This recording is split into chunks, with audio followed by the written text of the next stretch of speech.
Assalamualaikum warahmatullahi wabarakatuh. The Honorable Mrs. Nelia Khairiyah is a lecturer of English language.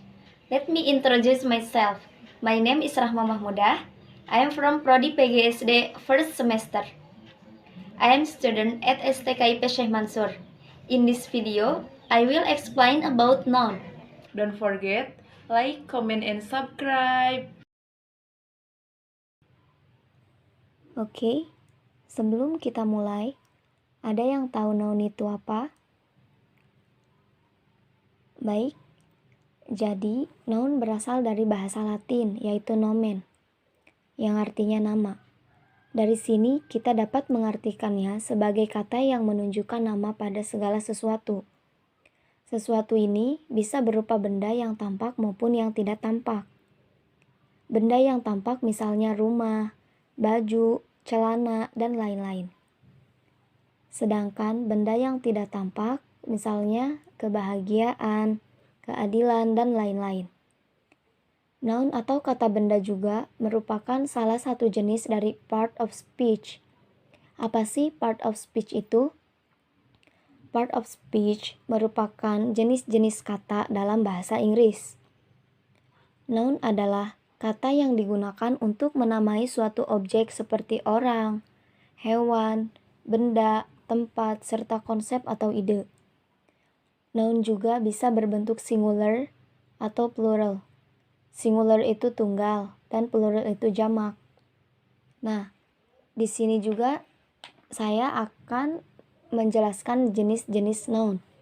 Jenis-jenis noun yang pertama yaitu ada common noun. Seperti yang kita ketahui, dari materi part of speech, noun adalah kata yang digunakan untuk merujuk benda. Atau singkatnya noun dalam bahasa Indonesia bisa kita sebut sebagai kata benda ya. Jenis noun pertama yang akan kita bahas yaitu common noun. Common noun adalah kata benda yang menggunakan nama alaminya secara mutlak. Misalnya anjing, kucing, manusia, batu, air, dan sebagainya. Common noun juga meliputi benda abstrak. Saat menuliskan common noun, tidak ada aturan khusus mengenai kapitalisasi huruf besar dan semacamnya. Example, Sinta has a cat and Jojo has a dog. Nah, cat dan dog di sini merupakan common noun. Jenis yang kedua yaitu proper noun. Proper noun adalah common noun yang telah diberi nama, sehingga penyebutannya harus dikapitalisasi. Misalnya begini ya, Ani adalah manusia. Sebutan manusia adalah common noun. Akan tetapi, setelah dinamai Ani, maka ia berubah menjadi proper noun. Proper noun meliputi semua nama, mulai dari nama orang, tempat, jalan, kota, negeri, sungai, dan lain-lain. Segala sesuatu yang merupakan nama disebut proper noun. Example, I want to ask Julia to go out, but she already has a date with Thomas. Jenis yang ketiga ada concrete noun. Apa sih concrete noun itu? Concrete noun adalah kata benda yang bisa dirasakan oleh panca indera, atau singkatnya disebut dengan benda fisik. Nah, example, she is the best businesswoman in this town. Jenis noun yang keempat ada abstract noun. Apa sih abstract noun itu? Kebalikan dari concrete noun, abstract noun adalah kata benda yang tidak bisa dirasakan oleh panca indera, hanya bisa dipahami melalui pemikiran saja. Contoh abstract noun meliputi pemikiran, perasaan, prinsip, ideal, mimpi, keinginan, dan masih banyak lagi.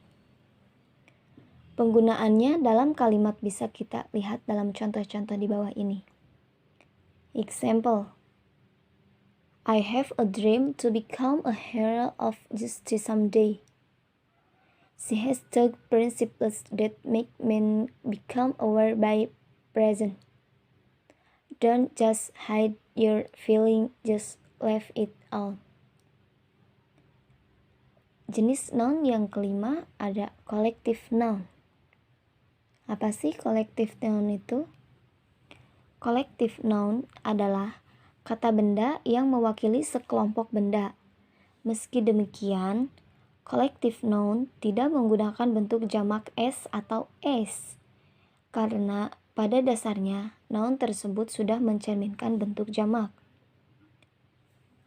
Bentuk jamak itu bentuk yang lebih dari satu ya. Contoh collective noun yaitu keluarga, masyarakat, tim sepak bola, dan lain-lain. Nah, untuk collective noun, British dan American English memiliki peraturan berbeda-beda. Kalau di British, collective noun tetap diperlakukan sebagai bentuk jamak. Sedangkan di Amerika, collective noun diperlakukan sebagai bentuk singular. Example, my family goes to Balai Kembang Beach. My family go to Balai Kembang Beach. Nah, yang family goes to Balai Kembang Beach itu dari American English. My family go to Balai Kembang Beach. Nah, yang kedua ini tidak memakai akhiran s. Ini yang dari British English. Jenis yang keenam yaitu compound noun. Apa sih compound noun itu? Compound noun adalah kata benda yang terbentuk dari dua noun yang berbeda pengertian. Tapi saat noun tersebut disatukan, keduanya membentuk satu noun yang memiliki arti baru. Contohnya, kepala sekolah, pasta gigi, dan sebagainya. Untuk contoh compound noun dalam bahasa Inggris, kita bisa lihat contoh-contoh kalimat berikut ini. Example, I like to play football. I think it's amazing how you can kick the ball and make the goals. Jenis noun selanjutnya ada countable noun. Apa sih countable noun itu? Countable noun adalah kata benda yang dapat dihitung.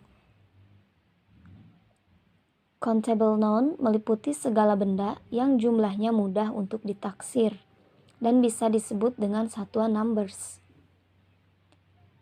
Countable noun memiliki bentuk singular dan plural. Perbedaannya, kalau singular diawali dengan artikel e, and, the, sedangkan plural diakhiri dengan s atau s. Example, apple, apples, mango, mangoes. Nah, jenis noun yang selanjutnya ada uncountable noun. Apa sih uncountable noun itu?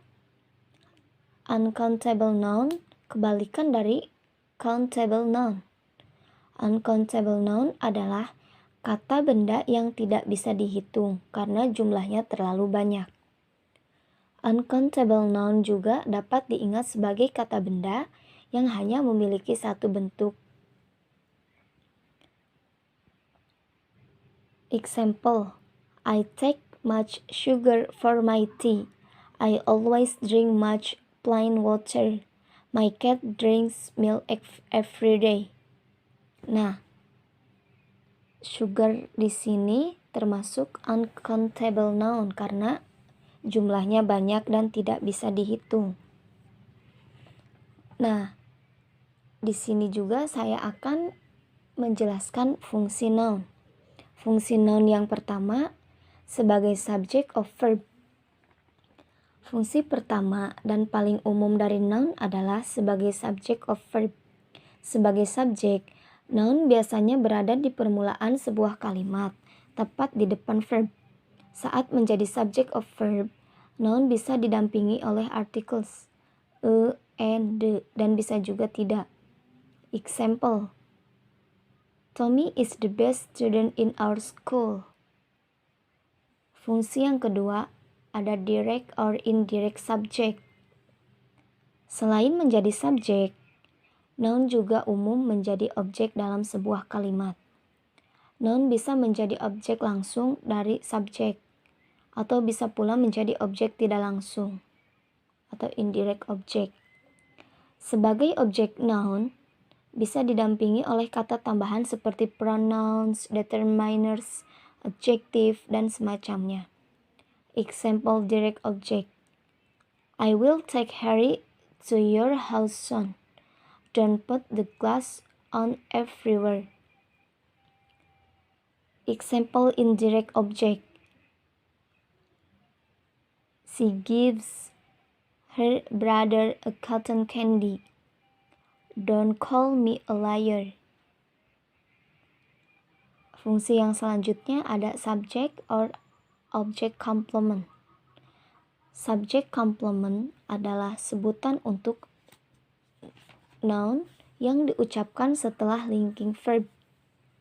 Sedangkan object complement digunakan untuk noun yang muncul setelah direct object. Example, subject complement. I was a student from that high school 3 years ago. Example object complement.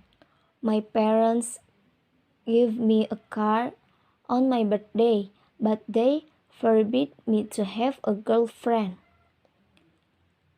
Fungsi selanjutnya ada object of preposition. Preposition adalah kata yang digunakan untuk memberikan keterangan tempat dan waktu dalam sebuah kalimat. Nah, biasanya setelah preposition akan ditemukan noun sebagai objek. Example, I am shopping at a mini market. Mom and Dad will visit is in the morning. Fungsi yang terakhir yaitu ada modifier a noun. Fungsi terakhir dari noun adalah sebagai modifier dari noun lainnya. Dalam bahasa Inggris, modifier berarti kata yang memberi tambahan makna bagi kata lainnya. Saat menjadi modifier, sebuah noun bisa mengubah noun lainnya menjadi noun peras atau compound noun. Okay, thanks for watching. I'm sorry for many mistakes. Wassalamualaikum warahmatullahi wabarakatuh.